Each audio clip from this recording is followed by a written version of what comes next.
Okay, so let's just start by focusing our attention for a bit and then setting a positive motivation, bodhicitta motivation.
Mhm.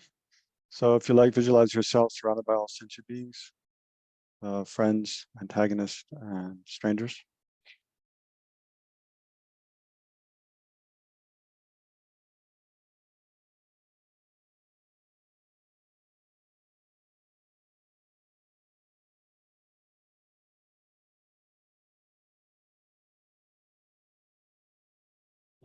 So then one way to think is that in order to benefit all sentient beings, who have been my kind mother, father, friends, and so forth from life to life, then I must quickly become fully enlightened. And in order to become enlightened, I must practice the path. To practice the path, I must gain understanding, um, independence upon someone, a teacher, various teachers. So in order to know how to properly rely upon spiritual teachers, then I'll engage in this session.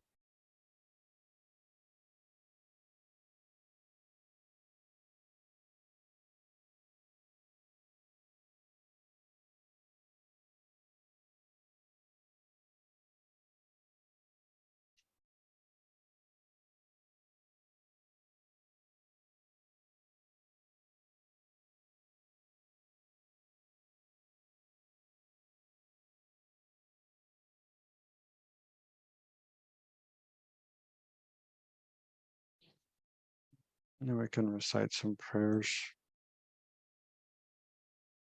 First, brief praise to Shakyamuni Buddha, and then the four immeasurable thoughts, and then the refuge and bodhicitta prayer. Impelled by great compassion, you taught the sacred Dharma to dispel all wrong views. To you, the Gautama Buddha, I pay homage. How wonderful it would be for all sentient beings to abide in equanimity, free from attachment to friends and anger towards enemies. May they abide in equanimity. I myself will cause them to abide in equanimity. Please grant me blessings to be able to do this. How wonderful it would be for all sentient beings to have happiness and the causes of happiness. May they have happiness and its causes. I myself will cause them to have these. Please grant me blessings to be able to do this. How wonderful it would be for all sentient beings to be free from suffering and the cause of suffering. May they be free from suffering and its causes. I myself will cause them to be free from these. Please grant me blessings to be able to do this. How wonderful it would be for all sentient beings to never be separated from the happiness which is totally beyond suffering. May they never be separated from this happiness. I myself will cause them to never be separated from this. Please grant me blessings to be able to do this.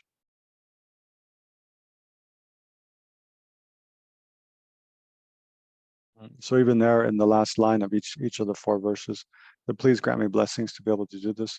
Actually, I modified it for more for like a secular context, but it's actually something more like please, Guru Buddha, bless me. So seeing the Guru and the Buddha as one, then requesting them to bless oneself to develop these four immeasurable thoughts, immeasurable compassion, love, joy, and equanimity. So even there, you can see how just a simple prayer like this to generate the four immeasurable thoughts is related to, relating to a spiritual teacher, remembering how they instruct us to develop such attitudes, and then also by the force of their blessing, their role model, their example, the kind of, yeah. I mean, again, the question comes up like, what does it mean to receive the blessing? But it's kind of like the direct, the sort of tangible influence of the power of their own realization upon our minds, kind of inspiring us, or inspiring us and informing us like how to develop those attitudes.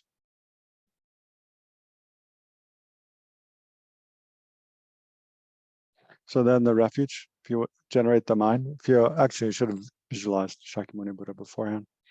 So if you want to briefly visualize the field of refuge, Shakyamuni Buddha or whatever object of refuge, representations of the Buddha, Dharma, Sangha you'd like to visualize.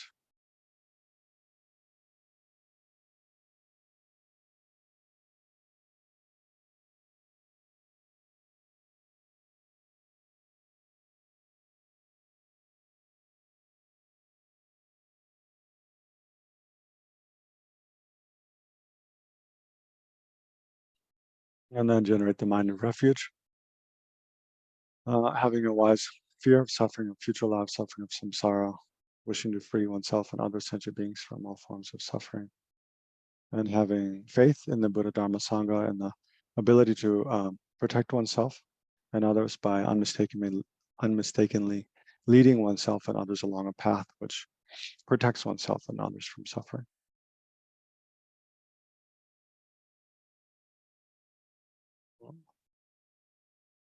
I go for refuge until I'm enlightened in the Buddha, the Dharma, and the Supreme Assembly. By my two collections of listening to the Dharma, may I become a Buddha to benefit transmigratory beings. I take refuge until I'm enlightened in the Buddha, the Dharma, and the Supreme Assembly. By my two collections from explaining the Dharma, may I become a Buddha to benefit transmigratory beings. I take refuge until I'm enlightened in the Buddha, the Dharma, and the Supreme Assembly. By my two collections from explaining the Dharma, may I become a Buddha to benefit transmigratory beings. Okay, so that's it for the preliminaries. So this is the third session in this module on relating to a spiritual teacher. This will be the last of the explanation sessions. And then we'll have one more session next week. We'll do just meditation.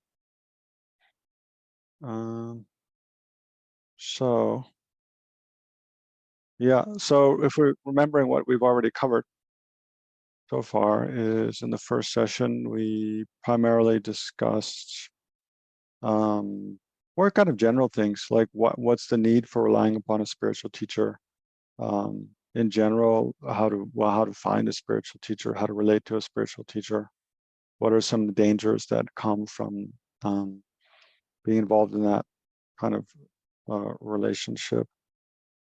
And also actually I think we did discuss the first session, also the definition, the qualities a spiritual teacher should have.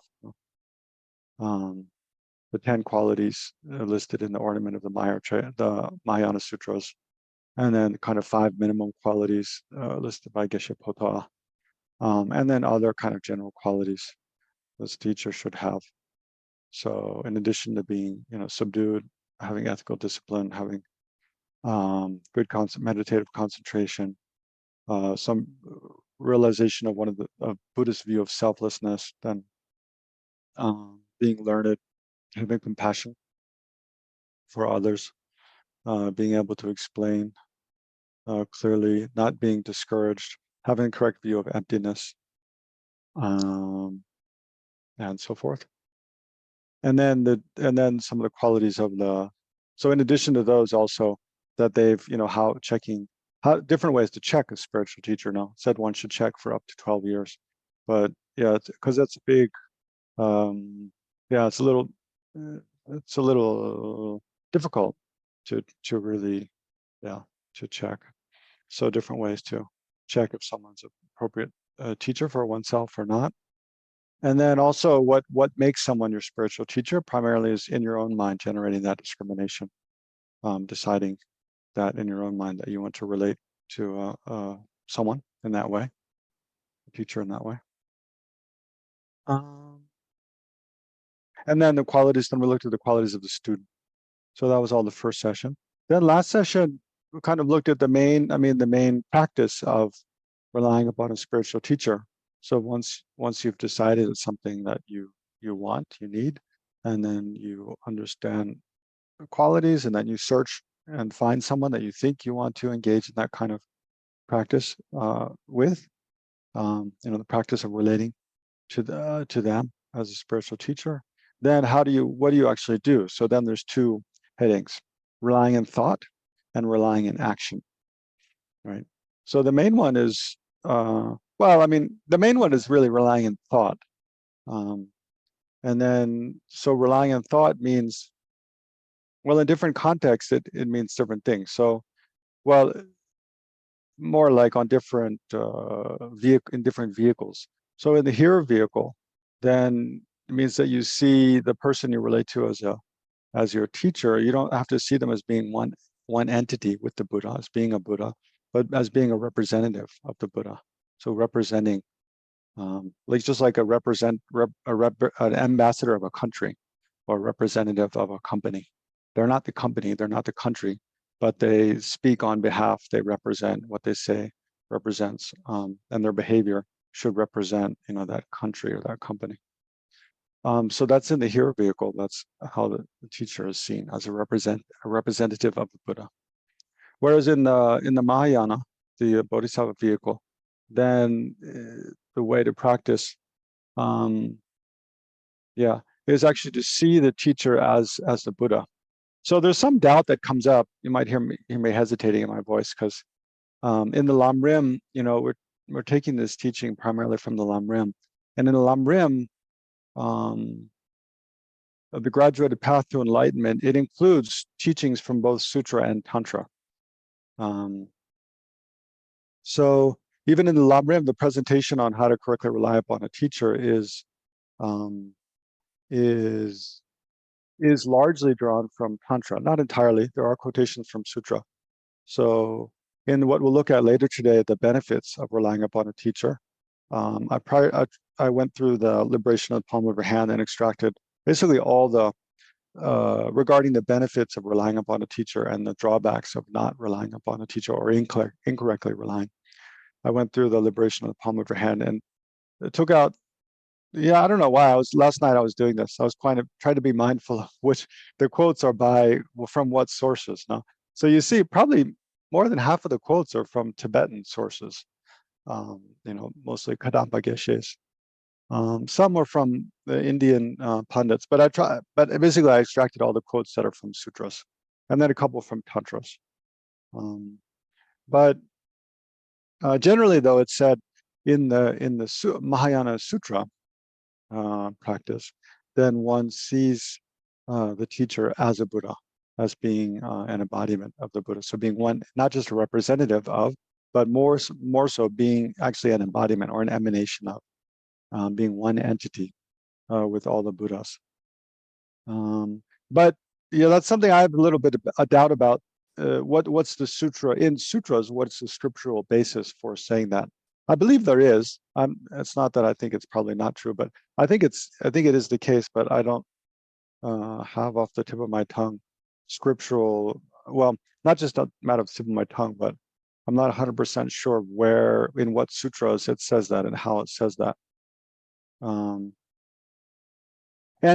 again, the point, though, in relying upon the teacher and thought is not that whoever you decide to take as a teacher, that they are actually a Buddha, but rather whoever in the Mahayana Sutra context, whoever you decide to take as a teacher, the practice of relying upon them is seeing them as a Buddha, right? So it's from the side of us, the students, how to view them, and then by viewing them as a Buddha, then it's like it makes a connection, a very powerful connection in our mind with all the Buddhas.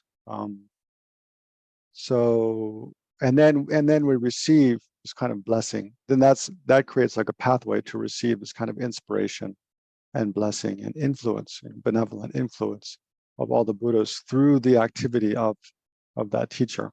So then to sort of persuade our minds that it's actually more to try to reinforce and stabilize that view that we're generating.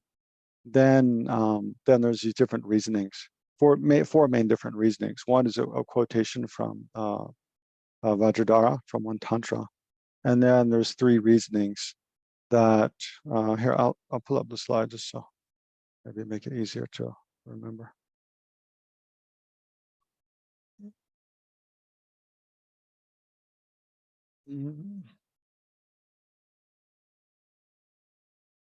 So the first is this quotation from Vajradhara from Hey Vajra's Royal Tantra. So this is what we went over last session, right? And then the last three reasonings are proof that it just says proof that the Guru is the agent of all the Buddha's good works in the heading title. It doesn't give the reasoning. But the proof is that, well, basically that we do receive, because we receive instruction from a teacher, from those who teach us the Dharma. We receive instruction, they receive a role model. They act as a role model, and they assist us different ways on the path. So, and definitely that's what like Buddhas would do, Buddhas and Bodhisattvas would do. So if our teachers, the ones we've decided to, see as our own spiritual teachers, if they're not the Buddhas, then it means the Buddhas would have to rely upon ordinary beings to perform their enlightened activities. Because the main enlightened activity they perform is teaching the Dharma, right? So therefore that proves then that our teacher is the one who's benefiting us as like the Buddha would or other Buddhas would if they were appearing in human form. Then that proves that they are Buddha. So that's kind of that proof. And then the second one is very closely related but slightly different. It's more, instead of looking at the way the teacher benefits us and how that means they're a Buddha, it's more thinking about, well, what is a Buddha? An enlightened being is someone who's abandoned all obscurations and developed every positive quality expressly for the purpose of benefiting all sentient beings. And just because they leave a physical form, their mental continuum and their continuum as a person, it doesn't stop. It continues on. And it can act and appear in countless different ways to benefit beings. So definitely there are countless Buddhas and Bodhisattvas existing now, and definitely they're working for the benefit of sentient beings. So and there's strong reasonings for each of those. So then what are they doing, right? So definitely they're appearing in forms to teach the Dharma, to lead beings along the path, and therefore the person who's leading us along the path, or explaining and helping us along the path, is definitely an emanation of the Buddhas and Bodhisattvas. So that's the second reasoning. And then the third is, well, the third is not really a reason that the Guru is a Buddha, but rather it's a reason why when we see things about like person we relate to or the people we relate to as teachers, when we see things about them that would kind of indicate to us that they're not actually enlightened, why we can't be so sure of that, right? So like when we see His Holiness showing the aspect of getting becoming physically sick or getting a cold, or maybe saying something kind of awkward in a speech, or whatever, kind of showing the aspect of having pain, then which would think, oh, an enlightened being wouldn't do that. That we can't be sure of appearances. Just because something appears to us in a certain way, it doesn't mean it actually is that way. So, with regard to the Guru, especially if the person we relate to as a spiritual teacher, just because they show they show the appearance of making mistakes and having faults and so forth, that doesn't mean that's actually the case, because as I mentioned earlier, and this is a very important point, so I'll just repeat it now. before we go on to new material, is that when we do see, inevitably, when we decide to relate someone as our spiritual teacher, inevitably we will see things that are like faults, right? That we think is not right, or just looks like a very ordinary, like the same kind of behavior or the same kind of experience a very totally unenlightened ordinary person would have. I know I even had a friend, a monk friend from the U.S. some years ago. He was living here in Sarah, not in the study program, but just living here at Sarah, kind of doing something. And I know he told me he was listening to some dialogues between His Holiness and scientists in the Mind Lab conference. And scientists there, there's like, they're presenting very profound material, very complex about, quantum mechanics and I don't know, psychology and astronomy and all kinds of things. So of course, His Holiness is not going to understand every detail of all that stuff like perfectly. So at one point in the conversation, so the friend was recounting to me, His Holiness said, made some comment to show he totally didn't understand what the scientist had just said. And then, but this friend to me said, well, see, that shows he's not a Buddha, that he would make some comment like that. But really, that shows that a monk, he doesn't know how to practice guru devotion, actually, because when the person that we've taken as our teacher, and I know His Holiness is one of his teachers because His Holiness is the one who gave him Gelung ordination, right? So when we've taken someone as our teacher, then when they do things or they behave in certain ways that, if we, outside of practicing guru devotion, it would indicate that they're not omniscient being, they're not an enlightened being. Rather than jumping to the conclusion, so this is related to we cannot be sure of appearances. So rather than jumping to the conclusion that means they're not enlightened being, they are an ordinary being, because if you do that, then it would end up being the case that there are new Buddhas. The Buddhas are not appearing now in any form, because every teacher you relate to, they're going to have, to you, it's going to appear as if there's some faults.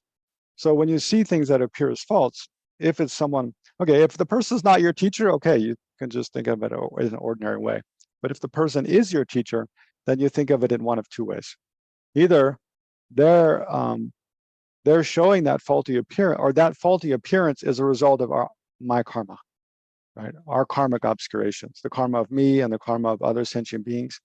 That because our karma is faulty, then the Buddhas, to appear to us, they have to show a faulty appearance. Otherwise, it doesn't fit our karma, right? So it's like,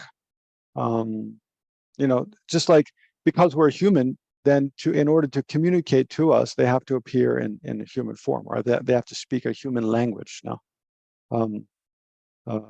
Just like if we want to talk to, birds or something, we have to make the same kind of sounds birds make, because otherwise they don't have the karma to understand our human speech. Or even, other humans. We want to go to China and speak to people, who only speak Chinese. We have to speak in the language they speak. Otherwise, that's not so much an issue of karma. It's more an issue of habituation and skill. But the point is this: if the guru, someone we've decided to rely upon as a guru, if they show the aspect of faulty behavior, then we have to interpret one of two ways. One way is we see that faulty behavior as an aspect that as basically a result of our having karmic obscurations. It's because we have karmic obscurations, then we can only see them in that form, and show in this kind of faulty aspect. And then the second way to think is that they're intentionally showing that behavior in order to benefit someone, right? In order to benefit some specific being somehow, then they're showing that behavior. And the two are kind of mixed. I mean, it's kind of like, again, it helps to go back to the one just before. I think if the Buddhas and Bodhisattvas are appearing now to benefit sentient beings, then they're trying to benefit countless sentient beings. And we know, from us trying to benefit sentient beings, even trying to benefit our own like siblings or friends or children, like how difficult it is. And you have to speak in different ways to different people and act different ways around different people in order to, in order to gain their trust and in order to be able to communicate with them well. Like at work, you act in one way with your immediate family, you act in a different way. With your extended family, you might act a different way. With your neighbors who, love to sit around and watch football, you act in a different way. You talk to them about football, even though you might not care about football at all. Right? You act in different ways to communicate with different people. So the Buddhas also do that. They appear in different forms to, to benefit different people.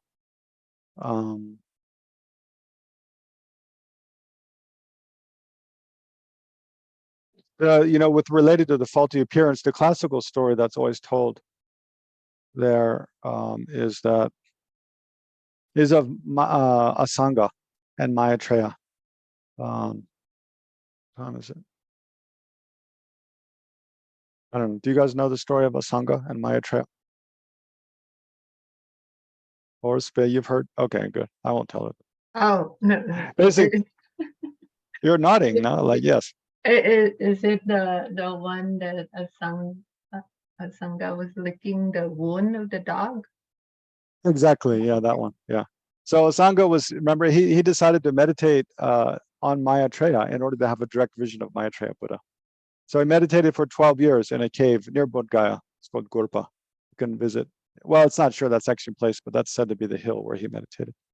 So, and every 3 years, he became frustrated and left, and then saw something that inspired him to continue, like like a bird's wing rubbing against a cliff and making it smooth, and then water dripping and making a hole in stone, and then a man using cotton wool to make a needle from a piece of steel, like rubbing down a piece of steel with cotton wool until it's like, the width of a needle, the shape of a needle. So anyway, he persevered, right? That's the point. But then after 5 years, then he gave up, right? And then he still hadn't seen Maitreya, and he thought, okay, it's not going to happen. So then he came down from the mountain, and then was just approaching a village, and on the road he saw a old dog who had a big open wound, like on their side, and it was full of maggots eating the flesh of the dog. So then he felt very great compassion for the dog, and thought, okay, I'll take the maggots off. But then he felt compassion for the maggots. Thought, but if I take the maggots off and just put them in the dust, they'll die. So then he cut a piece of flesh off of his leg and put it on the ground. And then he thought, well, if I pick the maggots up with my fingers, I might crush them because my fingers are so like rough.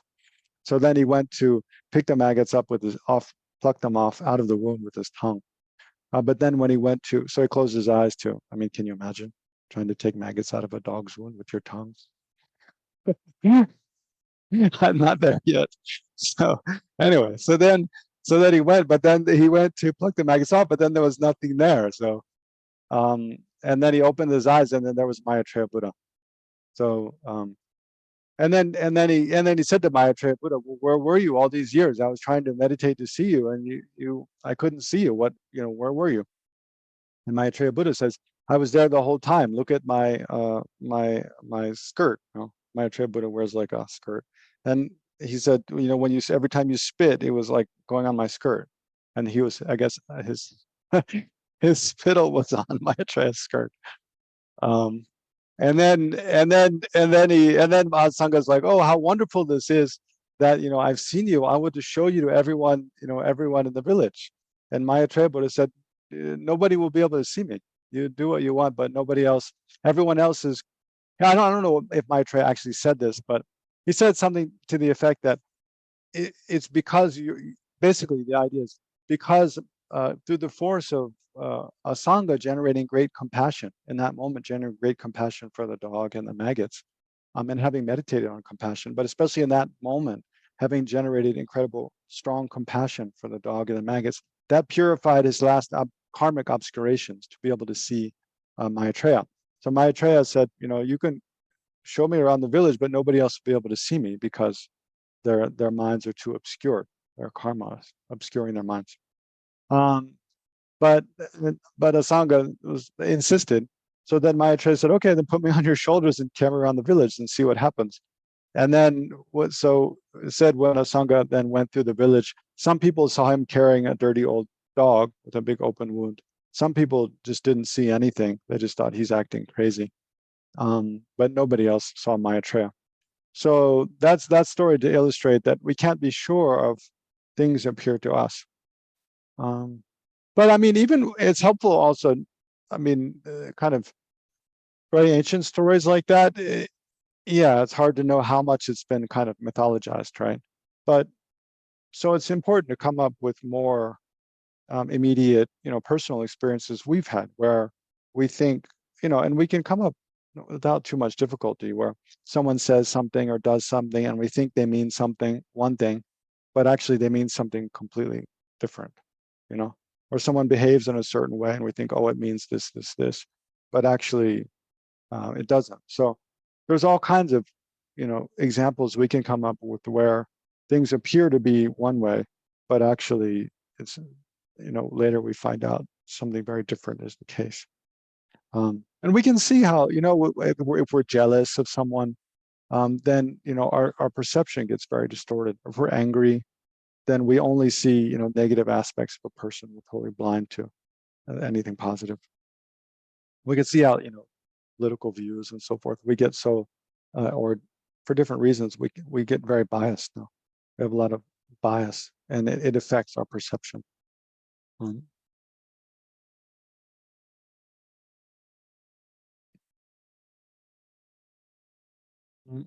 So yeah, so we cannot be sure of appearances. Anyway, so those are the reasons. Those 4 reasons are the main way to see the guru as a Buddha.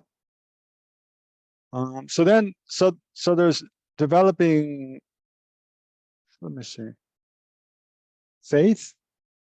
Is it here? Oh yeah, here. Mm, mm. Developing faith by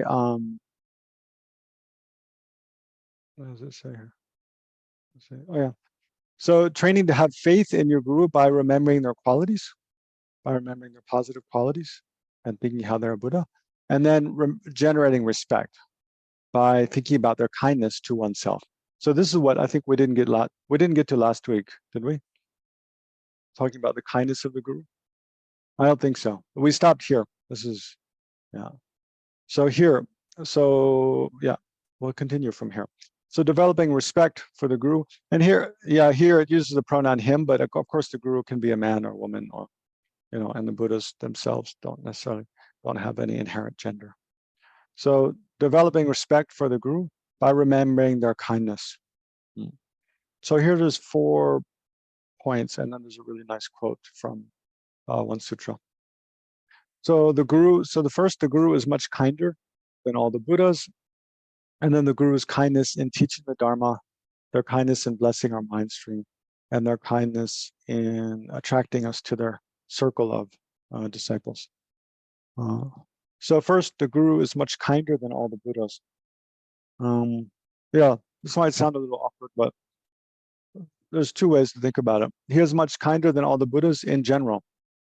So I mean, the point here is to think about how, every instruction in Dharma, every from initially just how to sit and meditate, all the way up to the view of emptiness and any practice of tantra one does, then all of that comes about in dependence upon all the Buddhas. So thinking about the kindness of all the Buddhas in practicing and developing themselves along the path to full enlightenment from when they were ordinary sentient beings. And then once they achieve enlightenment, then sharing that path and teaching extensively, to others. So thinking for oneself about all the benefit we received in that way from all the Buddhas, and then thinking how is the guru then kinder than all the Buddhas? It's because, all the Buddhas, even though to think that well, one the I mean, the Buddha's mind is completely pure, free from any obscurations to knowing, or any obstacles to knowing anything.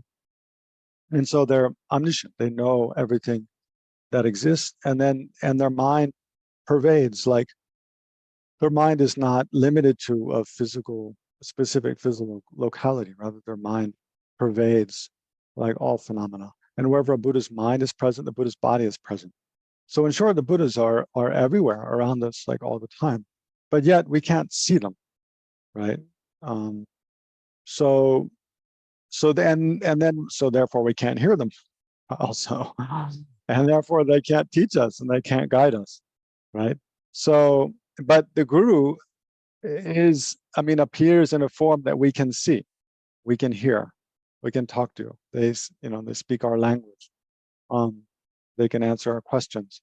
So therefore, the guru is teaching all the things that the Buddha teach in a way that's precisely fit for us, that's suitable for us.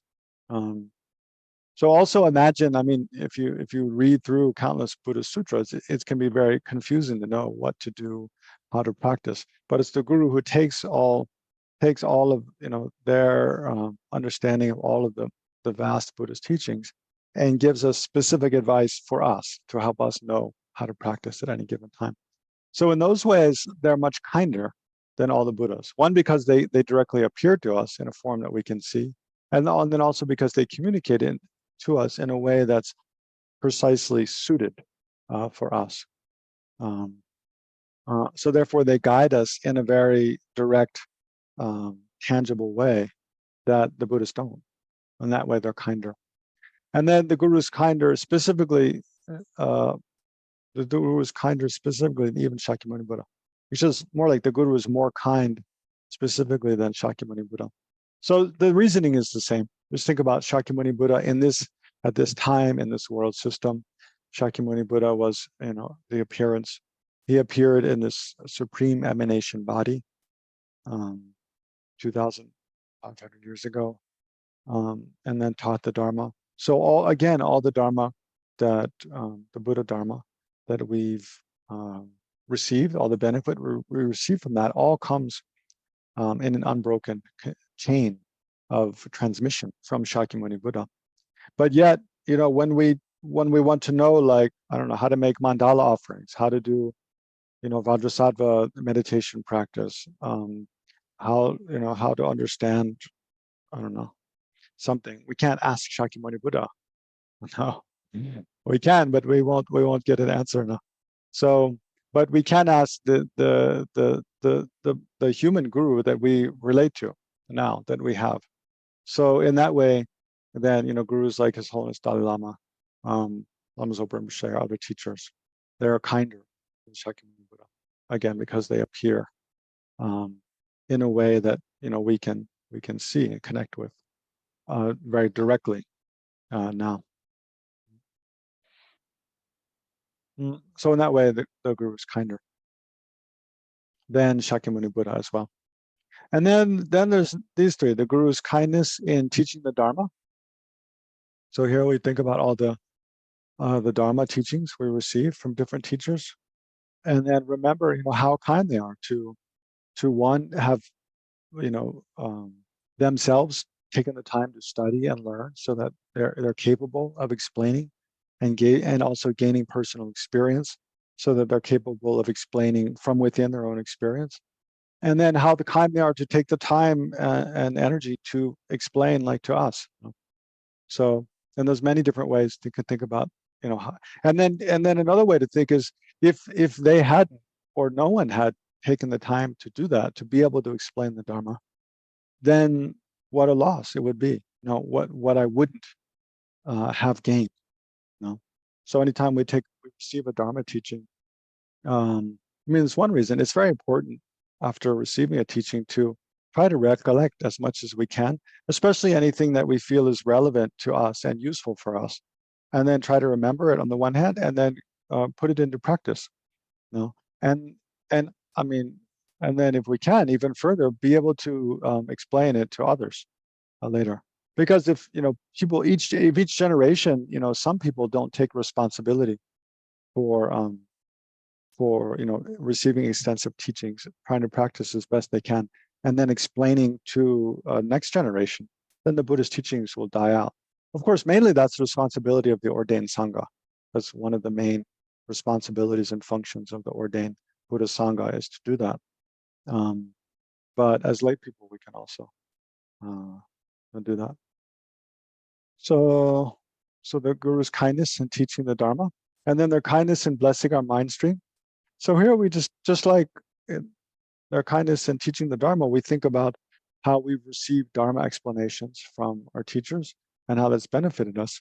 Here we think about how it's more like in our contemplative practice, in our meditation practice, in our prayers, in our sort of in our own minds, when when we've felt a need for guidance or support, and when we felt kind of inspiration come from our teachers, either by just thinking about their example or remembering some advice, and then seeing how that affects our mind. So here, whereas they're teaching the Dharma is more thinking about, being able, listening and contemplating. Here it's more, the blessing our mind stream is more related to our own contemplation and meditation. It's more related to looking at how our Guru's teachings and their example in their behavior, how it affects our mind and has a positive influence on our mind, and thereby blesses our mind, and then remembering their kindness in that way. So in that way, I mean, then it's obvious that in this context, a spiritual teacher is much more than just like an instructor. Like you might attend a university class or a seminar or something, and someone very skillfully explains things about the Buddhist teachings, but if it's just on an intellectual level, it might well not kind of move your mind. So your mind being blessed is more like your mind is moved and inspired by the teacher. And then the fourth, their kindness and attracting you, it says, to a circle through material gifts. So this means more like, yeah, well, that the Guru gives us gives us gifts, basically. Like, I mean, Lama Zopa Rinpoche he practiced that very, very much. When he would, I don't know, did Rinpoche ever come to Ocean of Compassion Center while you guys were there? Yeah. Did he give gifts to the members? Do you remember? Yes, at some point we got the Medicine Buddha statue. To the center. To the center, yes. But did he pass out gifts to each of the students? Do you remember? Oftentimes Rinpoche he would always carry stacks of like images of Shakyamuni Buddha or other Buddhas, or sometimes Rinpoche would make these cards with like mantras, or different images to put up, like the image of the four virtuous friends, or to put up in your home, that just when you see, then your mind gets purified on seeing those. Or give malas. The Rinpoche was very big on giving gifts. Actually, in my room now, I have it's like a little birthday card that when Rinpoche was teaching in Singapore last year, like last August, July or August or so, then it was one benefactor's birthday. So, and the benefactor, I forget, they're in a different country. So Rinpoche wanted to make like a little video for them to wish them happy birthday. So but as part of that, he gave out birthday cards to, and we were having a Sangha lunch. Rinpoche often will invite the ordained monks and nuns for lunch. So we were having like a Sangha lunch, and Rinpoche gave each of the Sangha members a little birthday card and a little stuffed animal too. So yeah, Rinpoche would always carry little gifts to hand out to people. And His Holiness does also, like just recently we went, there was 350 of us went for a private audience with His Holiness. And at the end, his attendants gave each of us a nice image of the Buddha and some mani pills. So like I said before, if you go to see a teacher and they sorry, they give you a gift at the end of an audience. Oftentimes, it's a indication that they accept you as a student. If you want to, of course, from your side, it's up to you to decide if you want to relate them as a teacher. But it's an indication that from their side, they accept if you want to see them in that way. And one of the practices in the Lam Rim, among the Bodhisattva practices, the 6 main ones are the 6 perfections, of course. But then, in addition to the 6 perfections, a practice of bodhisattvas is there's 4 ways of gathering disciples, right? So if you're a bodhisattva and you genuinely have this wish to benefit sentient beings, then you have to create connections with them, to be able to guide them and instruct them and give them advice.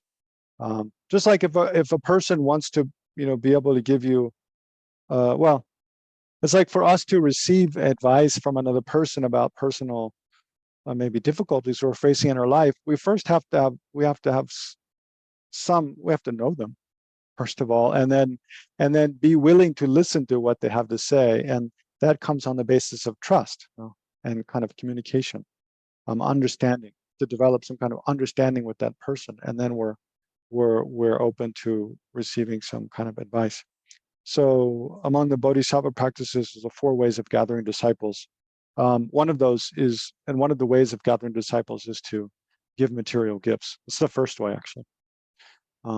So the guru, sometimes they'll give us material gifts as a way of kind of showing their caring for us and their desire to have a connection with us. And yeah, and as a kind of remembrance of them as well.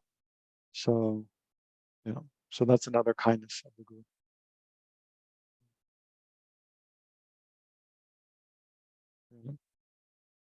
So then there's many ways to think about the kindness of the guru, and I need to actually, well, we're coming close to our break time, but let's read this quotation first. So this is kind of like a poetic expression of a way to reflect, to think about the kindness of the guru. So after the break, we'll spend some time meditating and we'll just reflect on these verses. So this is from the Laying Out of Stalks Sutra. It's one of the most important Mahayana sutras. It says, "My spiritual guides, my exponents of the Dharma, are qualified to teach me all the Dharma. They came to me with but one thought, to fully teach me the tasks facing the Bodhisattva." Right? So they came to me with but one thought, to fully teach me the tasks facing the Bodhisattva, or all the activities of a Bodhisattva and practices of a Bodhisattva. Because they gave birth to me, they are like my mother. So this is kind of, I don't know if to call it allegorical or kind of metaphorical, right?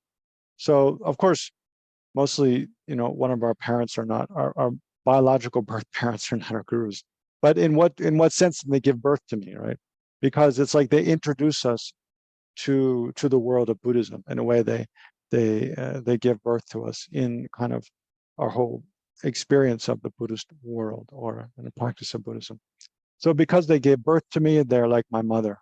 They're like wet nurses feeding me the milk of good qualities. They have thoroughly trained in the branches of enlightenment. These spiritual guides keep me from that which harms.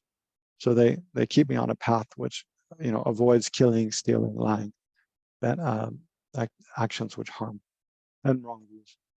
They are like doctors who free me from death and old age, or like Indra, the celestial lord, raining down nectars. They increase white Dharma like the waxing moon. So in my own mind, in our own minds, the Dharma, it increases independence upon, learning from and relying upon the guru.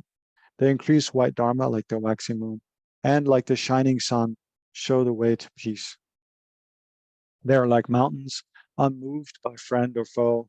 Their minds are undisturbed like oceans. They are dear ones who protect completely. These were the thoughts that made me go to them. Bodhisattvas who are developing my mind. So these were the thoughts that made me go to them. So thinking about the kindness of the gurus, then I go to them again and again to receive instructions. Bodhisattvas who are developing my mind, children of the Buddhas who bring me to enlightenment. So the guru appears as bodhisattvas, who help us develop our minds. And those bodhisattvas are children of the Buddhas. So they're like, children of the Buddhas who lead us to the state of enlightenment. So children of the Buddhas, because they're kind of following the Buddha's instruction, and they will, in the future, they'll become Buddhists. They guide me. The Buddhas sing their praises. I came to them with these virtuous thoughts. They are like heroes, for they shield me from the world. Yeah, so that, I don't know, you might find it a little bit confusing because it seems to be saying, well, seeing the guru as a bodhisattva instead of as a Buddha. And it's true, you do, I don't know. It's like, the guru is kind of a difficult thing to define. I mean, like, well, it's basically like this. You can both see, say His Holiness Dalai Lama. You can see them, if you take His Holiness as your teacher, you can see him as being a guru. I mean, a Buddha, in essence, a Buddha, but appearing in an ordinary form. But even in the ordinary form he appears in, appears as an ordinary being, like not a fully enlightened being, just a sentient being. And His Holiness himself will say, I haven't directly realized emptiness, which means he's not an Arya being. It means he's an ordinary being, more or less. Then, but even that appearance is like a bodhisattva, is like the appearance of a bodhisattva. Someone who clearly has a bodhicitta, the attitude of bodhicitta.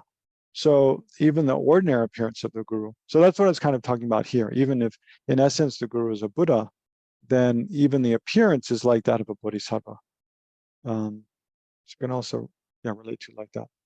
They're like heroes, for they shield me from the world. It means all the kind of worldly, materialistic, selfish kind of ways, worldly concern. They are my captains, my refuge, and my protection. They're my very eyes, my comfort, for they enable me to see. They give me comfort. With these thoughts, honor your spiritual guides. Yeah. So those are just some different ways. But we can take that kind of as an example and then come up with our own metaphors and analogies for the kindness of the guru on oneself. So that's more to give you just a sense of kind of ways to be more expansive, creative in how you think about the kindness of the guru for the purpose of generating respect, right? By remembering their kindness and a sense of deep gratitude. All right, if there's any questions, I can answer now. Otherwise, we'll take a break.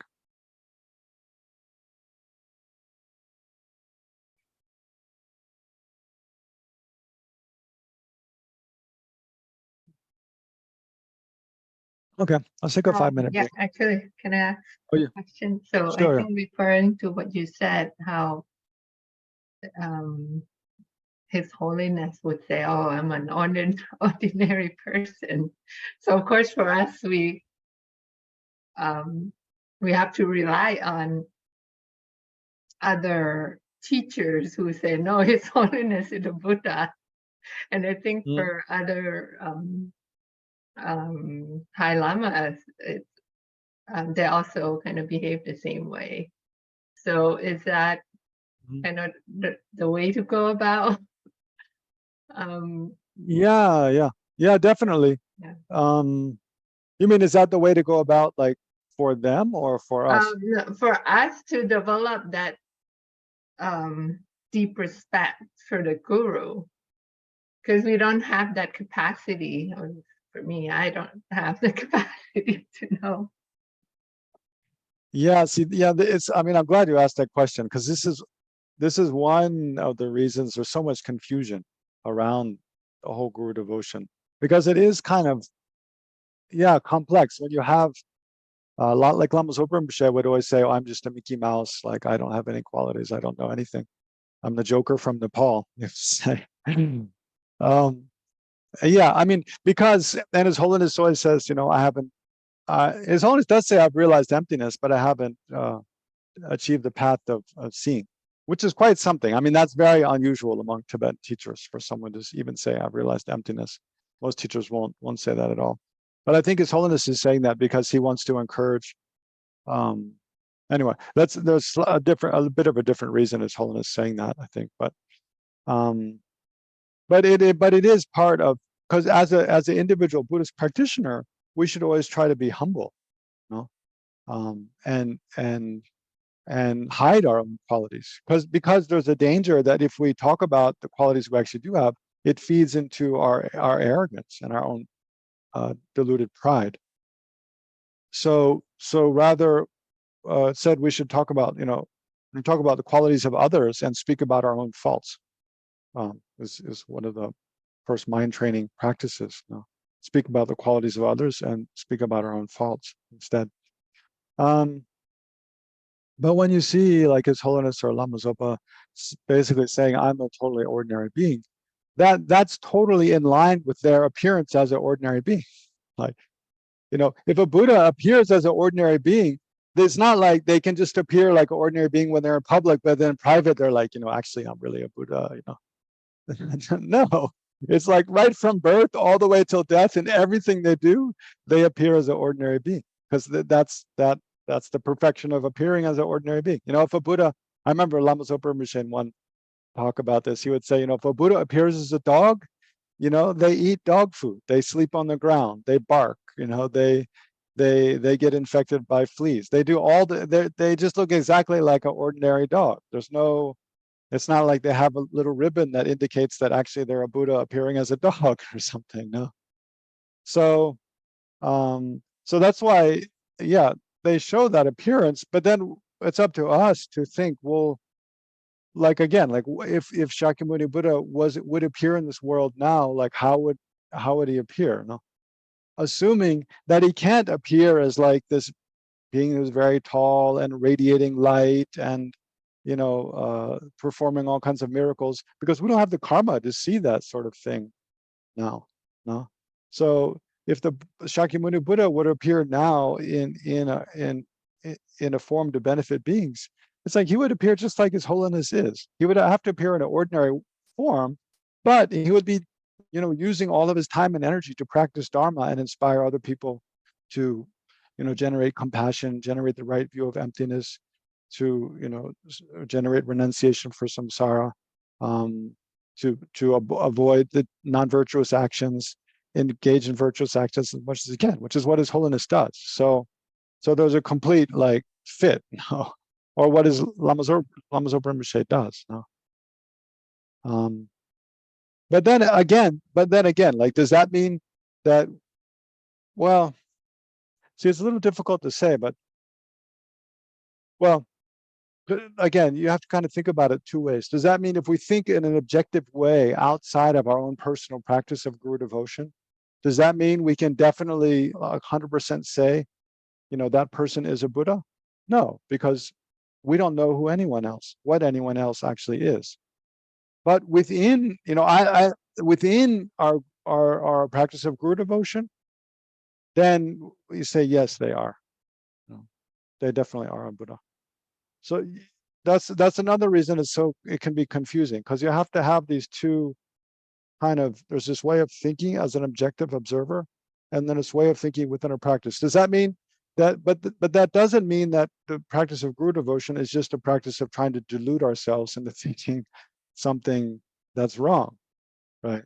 So that's where, yeah, anyway, we should take a break now, but we can talk about more later if you like. So let's take a 5-minute break.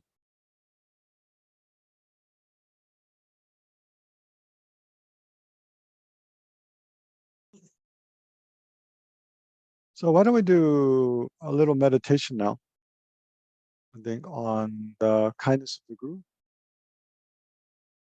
So I'll just give 10 minutes to meditate, and yeah, maybe I'll just flip a slide like every 3 minutes or so. But you can kind of structure the time of what you meditate on your own. But generally, in reflecting on the kindness of the Guru, there's these 4 points. How the Guru is much kinder than all the Buddhas, how their kindness in teaching the Dharma, their kindness in blessing a mind stream, and their kindness, one, attracting us to their attracting us to their circle of disciples by giving material gifts. Also, material is sustaining us, if that's the case. And then there's these verses from the sutra, different ways of thinking about the kindness of the guru. Okay, so get comfortable, and then set your intention to meditate on guru devotion in general, especially the kindness of the guru, for 10 minutes. Of course, if there's something else you'd also related that you'd like to meditate on, you can do so. But in general, we're meditating on the kindness of the guru for 10 minutes.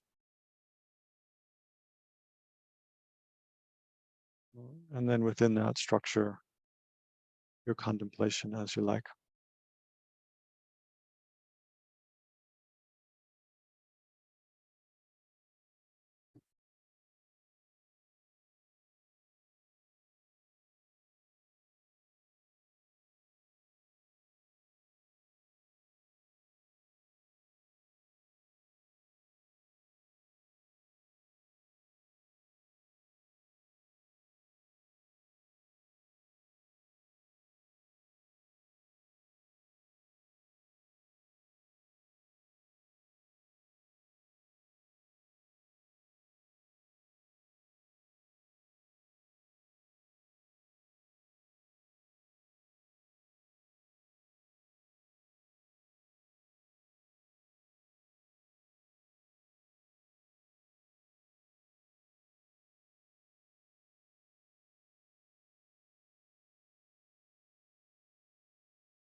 Okay, so we can pause there.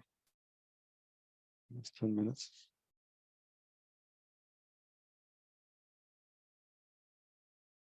I hope you guys, by now, you should be quite confident just structuring your own 10 minutes of meditation. You can you? So, okay, good.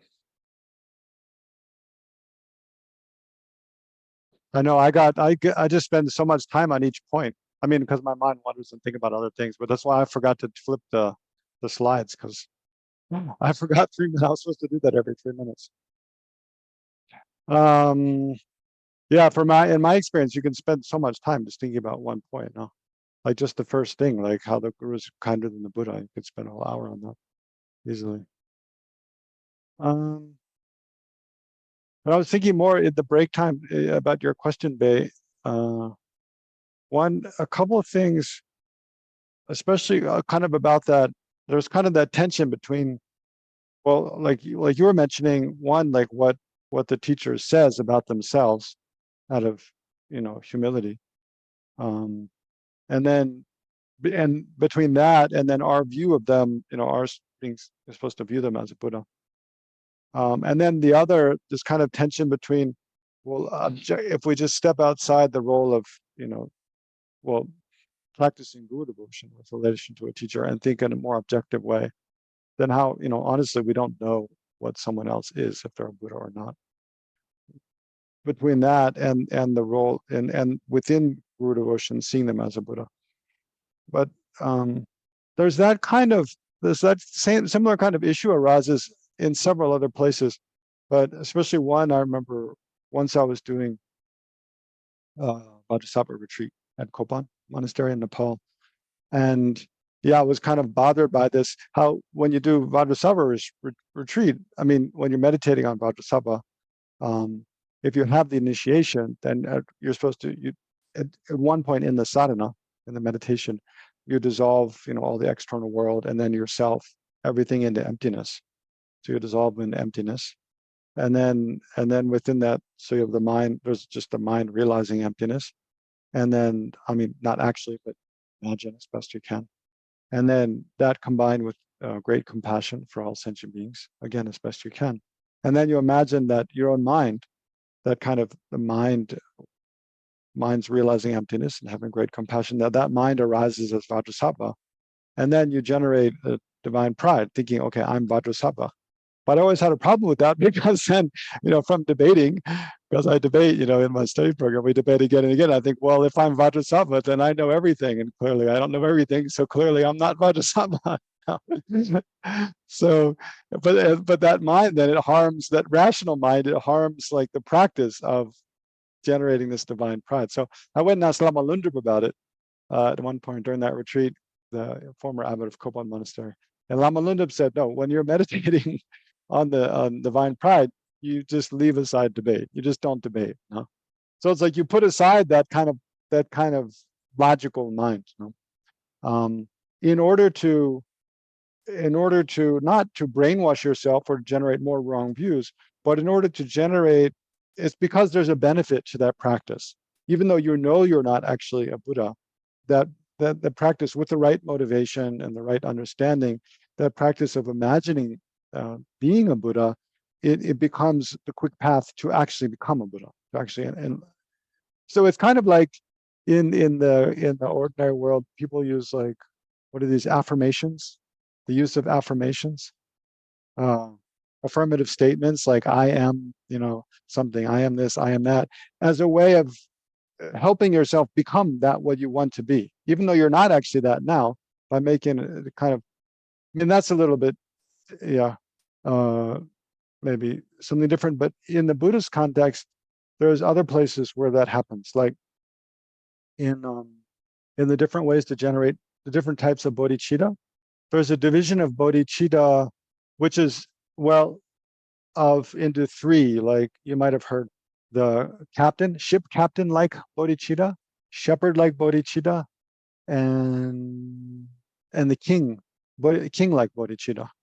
So there's these three. So the king like bodhicitta is where you think, like a king goes in front of their entourage and all their followers. So you think, I'll become enlightened first, and then I'll lead all sentient beings along afterwards. but that's considered kind of like the weakest. The ship-like bodhicitta is like, if you're a ship captain, then the captain and all the members of the ship, they go to any destination at the same time altogether. So that one's thinking, I will enlighten all sentient beings I won't achieve enlightenment until I can lead all sentient beings to enlightenment at the same time. And then the shepherd-like bodhicitta is the shepherd that drive the flock in front of themselves. So the shepherd-like bodhicittas who think, first I'll enlighten all sentient beings, and then I'll be last. Only then will I achieve enlightenment. But the last two, shepherd-like bodhicitta and ship-like, captain-like bodhicitta, are totally unrealistic. Like, you can't, if you're not enlightened, how can you enlighten all sentient beings? Like, you can't do that, no? It's impossible to enlighten all sentient beings and then oneself become enlightened. And actually, you wouldn't have the skills, you wouldn't have fully developed the skills to lead all sentient beings to enlightenment unless you're enlightened, no? So actually, the first one, the king-like bodhicitta, is the only one that can actually be bodhicitta, because you have to, well, there's a lot of debate about this, but the best way to enlighten sentient beings is to yourself become enlightened first and then lead all sentient beings there. The captain-like bodhicitta also, it's not realistic to enlighten all sentient beings at the same time as yourself. That's also like not possible. But yet, it's recommended to meditate on those attitudes. And the reason is but there's a reason to do that, to reduce your selfishness, right? And increase your altruistic concern for others. So it's like you imagine that this is what I'll do, even though you know it's impossible, as a way to reduce your selfish concern and increase your selfless concern for others. And then there's like another meditation, which we also debate about a bit, where in order to reduce your attachment to the pleasures of samsara, then you imagine like all of the earth being covered with like skeletons. Like imagine the earth is covered with skeletons or something, and that helps you kind of reduce attachment to pleasurable appearances, even though you know that's not the case. It's a false appearance that you generate, but it benefits the mind in a certain way. And I mean, it's kind of like back that I was saying in the method of generating bodhicitta, seeing all sentient beings as having been one's mother. Like, by the same logic, they've also been, your torturer and your worst enemy. But you think on the one side because it's beneficial, and the other side you just don't give your attention to it because it would disturb the mind and lead you into faulty behavior. Yeah. So when you see the guru as a Buddha, there are logics to support it. Of course, there's also logic to harm that, but we leave that aside. Sure. Okay, so we have a few things now. Okay, so now there's two more headings. How to rely on action, what to rely upon a guru. So before this was how to rely on thought, now it's how to rely on action, and then benefits of relying on guru devotion and drawbacks of not doing so. So I'll just go through each of these two a little quickly. So first, Ashvaghosha says in his 50 verses on the guru. This text you see quoted many times in this section. 50 verses on the guru. It's a text of 50 verses about how to correctly rely upon a guru by Ashvaghosha. It's all translated in English. So this is one really good resource if you want to know more about this whole topic. So Ashvaghosha says here, what need is there to say more? Do whatever pleases your gurus, eliminate whatever displeases them. Analyzing this, strive at it. So this is really the essence of how to rely on action. Do whatever pleases your gurus and eliminate or abandon. Don't do whatever displeases them. So basically just try to follow all of their advice as best you can. So then there's three kind of different ways to rely on action. Offering material gifts is the least of the ways to rely upon them in action. And then paying respect and serving them with body and speech is the second. And then the greatest or the best way is to practice according to the guru's instructions, is considered the highest. It's the highest offering. I mean, among offerings, like the guru is the highest object of offering, because they're like they represent all of the Buddhas, all of the Dharma, all of the Sangha.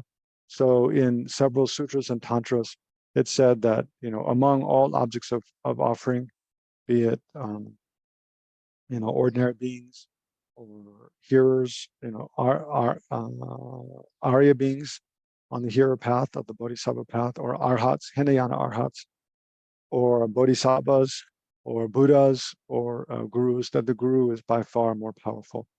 Actually, Lama Zopa Rinpoche is really fond of quoting, I'm not sure it's one or several verses, several passages from sutras, where it quantifies, like, in these kind of totally unimaginable ways, like the merit you would accumulate from making offering to one ordinary being. Then multiply that like 1 billion times. That's the merit you would accumulate by offering to one, like Hinayana Arhat.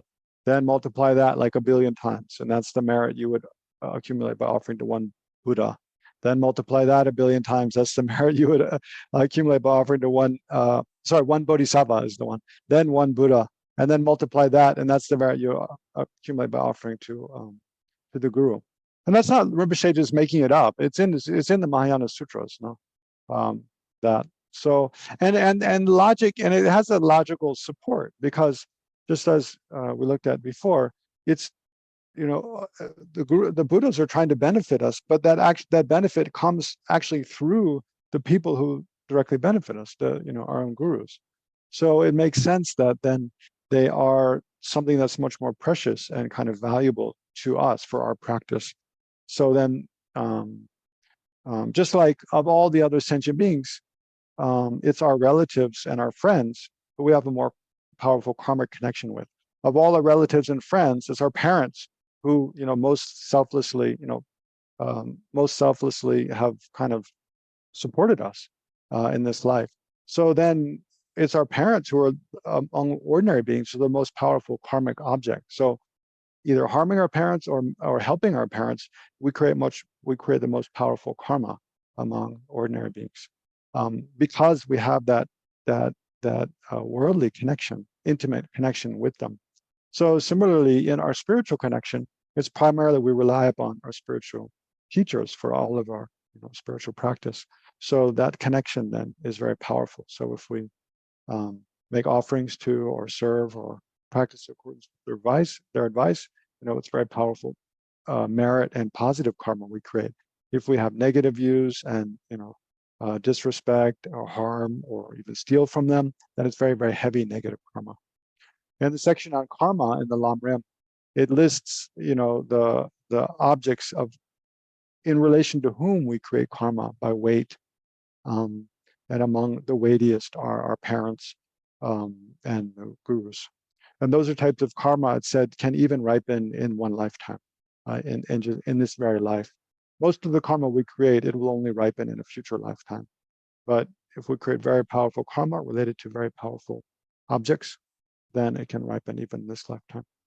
So yeah, so I don't know, there's a lot we could say about each of these, but we don't have so much time, and it's not particularly difficult. So making material offerings, yeah, just means offering things like, whatever, money, food, gifts, property, material things. It's one way. It's a very easy way to make, it's a very easy way to accumulate merit.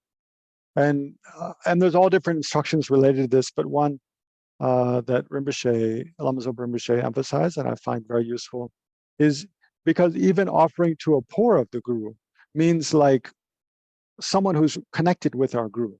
A poor of the guru can be like the guru's attendant, but it can also even just be another student of our teacher. So if we offer to someone who's, because it's like a student, someone who's a disciple of our own spiritual teacher, they're kind of part of the family of that teacher in a way. They're part of the community of that's headed by that teacher. So when we, like at a Dharma center, like Ocean of Compassion, where many of the students, they'll be disciples of His Holiness Dalai Lama or Lama Zopa Rinpoche.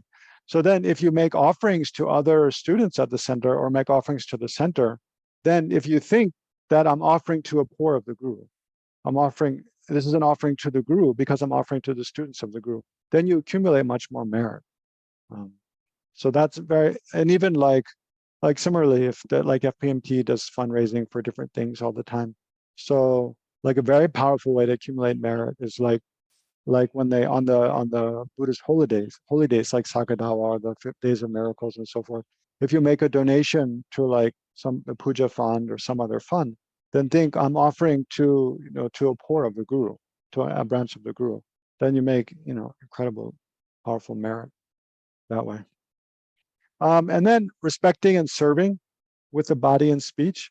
So there's many things, like cultural things, like that's why, like in a center, we'll put the teachers have a teaching throne, to show respect for whoever's teaching the Dharma.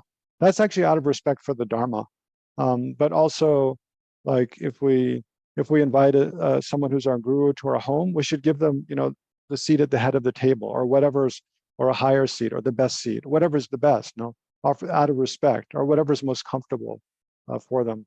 If our teacher enters the room, we should stand before. If we ask for a teaching, it's good to prostrate before, and then thank them at the end, and just use whatever is most polite and courteous, and are ways of showing respect, out of remembering their kindness and remembering their qualities, remembering how they benefited us.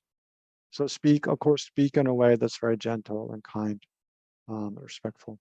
So with body and speech, showing respect in different ways. I know, like yesterday, for example, I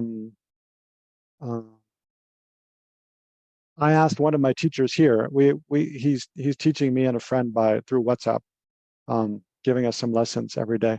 So but I needed to go see him about something. So yesterday I asked him, just through the phone, through WhatsApp, if I could come see him today. And so he said, oh yeah, come at 8 o'clock tomorrow morning, right? Which is, here the class is from 7:30 to 9:30, but I totally forgot about our class now at that time. And then later I was preparing for class yesterday evening, and I remembered, oh, at 8 o'clock, like I have to be online, with Students from Ocean of Compassion. Like I can't. So then I sent him a message just explaining, oh, I apologize, that I have this class at that time. I can't come at that time. But could we schedule a different time? But I re-recorded it 3 times, because the first 2 times I felt like the way I said it wasn't really like polite enough. It wasn't really respectful enough. So yeah, I was just, because I know sometimes I can be just quite, just try to be short, direct, but especially in well, for one's own practice, especially because I'm Westerner, sometimes I don't get Tibetan cultural things, but it's really, in Tibetan culture, there's so much, there's a lot of emphasis, a lot of attention given to what's a proper way to speak to your teacher.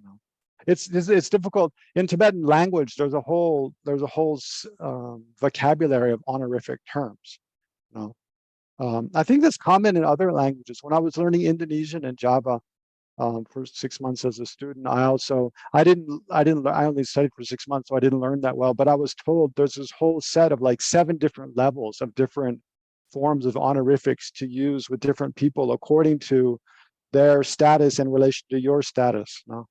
So I don't know how widespread that is in other languages, but I know in English it's just not there very much. Like, so oftentimes when you're translating from Tibetan to English, like there's a word for like the Buddha's body, you say ku, as opposed to your own body, you'd say ordinary person's body, you say lu.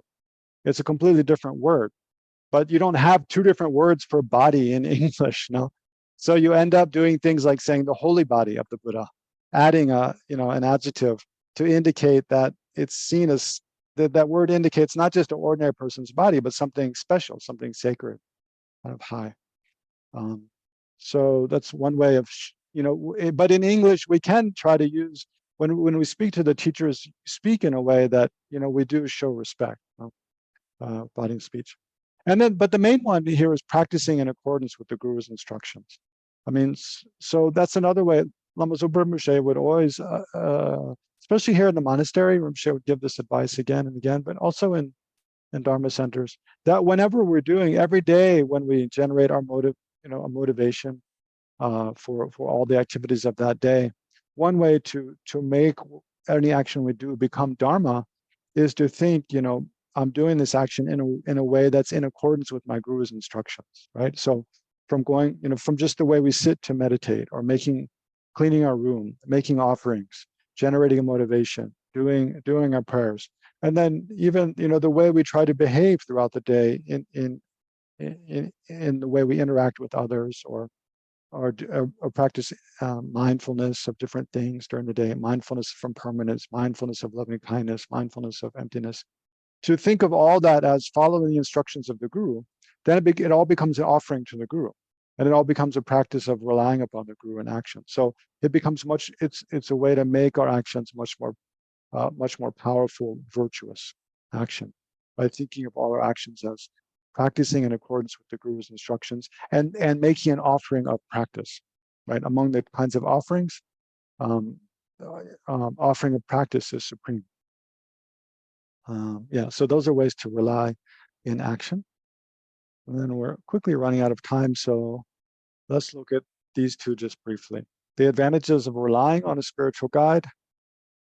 So the advantages of relying, or correctly relying upon a spiritual guide, and then the disadvantages of not relying or incorrectly relying upon a spiritual guide. So what is Pabonkus? Well, the way it's translated here is, or of letting your devotion lapse. So, and actually this presentation is given, actually it's right at the beginning, in the liberation of the palm of your hand. Yeah, actually it's in the liberation of the palm of your hand, this benefits and drawbacks is put right at the beginning. Whereas in the Lamrim Chenmo by Tsongkhapa, the great treatise on the stages of the path, it's put at the end. I think for a Western audience, I think it makes more sense to put it at the end, because if you don't already understand the practice of guru devotion and the purpose of it, and kind of how to do it, then it doesn't really make it much impact on your mind to know about the benefits and drawbacks. And it can even, and also it can even kind of, because it's a lot about like the benefits, like you won't be born in hell, and the drawbacks you will be born in hell. And so it's quite heavy, So if you say that right at the beginning, then people just leave. Yeah. So I put it at the end. And but some Kappa does too. Anyway, let's just have a look. I'll just go through them. And I want to especially emphasize the quotes from Sutra. So the advantages of correctly relying upon the guru in thought and action. One, you will come closer to Buddhahood. So that one's quite non-controversial. No? You'll gradually become a better person, come closer to liberation from samsara, and come closer to enlightenment. Right? So you come closer to Buddhahood. One, it pleases the virtuous ones, the victorious ones. So here, victorious ones means all the Buddhas. So here you have to imagine, all the enlightened beings, they realized, they fully developed and realized the path to liberation and enlightenment. They want to lead us along the same path. So the people who are actually teaching us Dharma and being role models for our Dharma practice, when we show respect and make offerings to and try to follow their advice, then of course that pleases all the Buddhas. By pleasing all the Buddhas, then we create a lot of merit. So so correctly relying upon the guru, then it pleases all the Buddhas and Bodhisattvas, and thereby, by causing their minds to be pleased, to be joyful, then we generate merit. Although, of course, there's also, you might say, well, if we don't, then are the Buddha's minds unhappy? But then are the Buddha's minds just like an emotional roller coaster like ours? No, but it's yeah, I don't know. That one you can debate about. I won't try to answer now. So at your next luncheon at Ocean of Compassion, you can raise that question with someone. Anyway, so then the third one, you will not be disturbed by demons or bad company. So it means by like harmful friends or spirit harm or something like that. So the great, and this has a quote from Sutra. So the Great Place Sutra says the wishes of those. So this is quite general though. The wishes of those with merit will be fulfilled. They have defeated the demons and will soon reach enlightenment. So it means those who have a lot of merit, people who have a lot of merit, then their aspirations, their prayers and their intentions, their desires will be fulfilled because they have the merit. It's like positive karma, which is sort of the fuel to accomplish the things that they want. And then also because one's habituated to virtue, then they have defeated the demons or spirit, kind of malevolent influences and spirits. They can't harm one because one's mind is habituated to virtue and pervaded kind of by virtue. And they'll soon reach enlightenment. On this note, I mean, it's interesting. This one, it requires a bit of thought. It's not a simple thing. Like, how is it that when we accumulate merit and think in a positive way, kind of generate positive motivation, habituate ourselves to virtue, how does it protect our mind? And does it actually, or doesn't it? We have to ask. And if it does, then how? But a helpful way to think about this, and this is one point I've heard Lama Zopa Rinpoche make several times, is that when our mind is unhappy and we have no faith, and you can add kind of when we have a very cynical attitude, you can see how it kind of exposes our mind to negative ways of thinking. And then that kind of seems to expose us, again, it's quite a subtle thing, but it seems to expose us to having kind of very unfortunate things happen to us. I mean, Rinpoche would use the example of, well, he'd say like when your mind is very depressed, if you're very depressed, unhappy, and you kind of have no faith, no hope, then Tibetans say there's a sort of a thing they call dang, which is dang is kind of like it's a little bit like an aura almost, or a little bit like charisma, but it's not like charisma. It's more like, when you feel happy and confident, you kind of radiate that. There's kind of, it's almost like this energy radiates from you that shows you're content, you're happy, you're comfortable with who you are as a person. There's a sort of confidence, but it's not the attitude of confidence. It's more kind of the subtle energy that comes from being joyful, being happy, being confident. Then that subtle energy, it kind of protects you in a way from, here it's saying, from like spirit harm. Whereas when you're depressed, full of self-doubt, full of criticism towards others, full of just kind of cynical, don't believe in anything. It kind of it weakens. It causes you to that dang. That's like that shield of protection. It comes down, and you become kind of weak and susceptible to malevolent influences. So Rinpoche was, well, I won't go into it, but Rinpoche was saying probably many cases, it's not working, of what we consider like a psychotic kind of break or psychotic illness is probably due to spirit harm. And that we're more susceptible to spirit harm when our mind is kind of devoid of faith or joy or virtue. Anyway, so if you have faith in the Guru, you'll be protected from things. Then for when you will automatically put a stop to all delusions and misdeeds. And then so this sutra, Laying Out of Stalk Sutra, says, the things done by people driven by karma and delusion are difficult for bodhisattvas who are under the care of virtuous spiritual guides to do.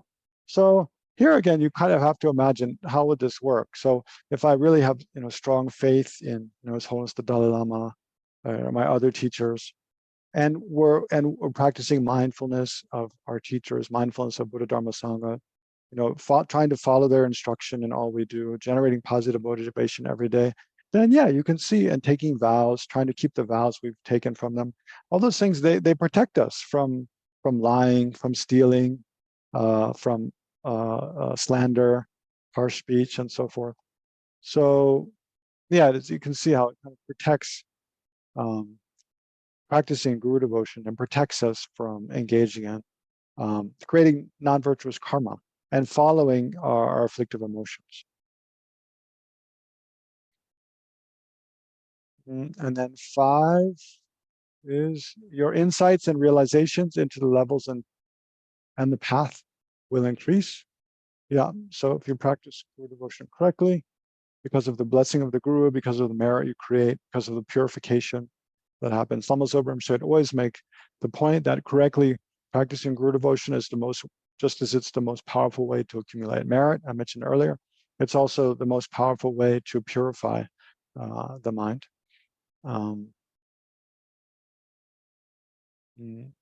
So by the power of that accumulation and purification, then one's insights and realizations on the path will increase.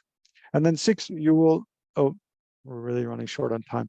You will not be deprived of virtuous spiritual guides in all your future rebirths. So of course, by correctly, relating to a guru in this life, then you create merit to again meet that teacher in future lives, or meet a similar teacher and be able to receive guidance again in the future. That's a very important one. Then 7, you will not fall into the lower realms. So there's a sutra requested by Shittigarbha, says, by doing this, you purify karma that would otherwise make you wander in the lower realms for immeasurable millions of eons. This karma will occur in this life in terms of things harmful to body and mind, epidemics, famines, and so on. Karma is even purified by a scolding, by nightmares. And you can overcome karma in one morning by giving your generated roots of merit to immeasurable numbers of Buddhas, by keeping your vows, or by keeping your vows. So yeah, by practicing guru devotion, then you accumulate merit and you purify karma, that's what it's saying. And 8, you will effortlessly achieve all short and long-term goals. So those are the benefits, 8 benefits. Then there's 8 drawbacks. Basically, they're the opposite. I'll just run through them quickly. If you disparage your guru, so basically the main thing with guru devotion, the main way to incorrectly relate to the guru, again, it's important. Just because you've received the Dharma teaching from someone doesn't mean they're your teacher automatically. It's if you either you generate the recognition, this is my guru, or you take vows and take initiation from them, then they're your guru. So the main way to incorrectly relate to the guru is to see faults, right, and define faults, and then use those faults as a basis to think they're just an ordinary person. They're not enlightened being. Or also just to show disrespect and criticize, and then of course to do ordinary non-virtuous things like to steal from them or lie to them, of course, just as it's harmful to do with regard to any such, of course, much more so with regard to the guru. So if you disparage your guru or insult, if you disparage your guru, you insult all the victorious ones, all the Buddhas, because the guru is a representative, all of them. Then it's the same as disparaging all the Buddhas. Then when you develop angry thoughts toward your guru, you destroy your roots of merit and will be born in hell for the same number of eons as a moment of anger. So this is the same with regard to a Buddha or Bodhisattva, that because anger is such a powerful emotion, and because the object of your guru or Buddha Bodhisattva, they're such a powerful object that you create very heavy negative karma. Then 3, you will not achieve the supreme state, means enlightenment, despite your reliance upon Tantra. So even if you practice Tantra, but if you just see your guru as ordinary and see faults, then you'll never be able to achieve enlightenment, because you can never purify all of your negative karma.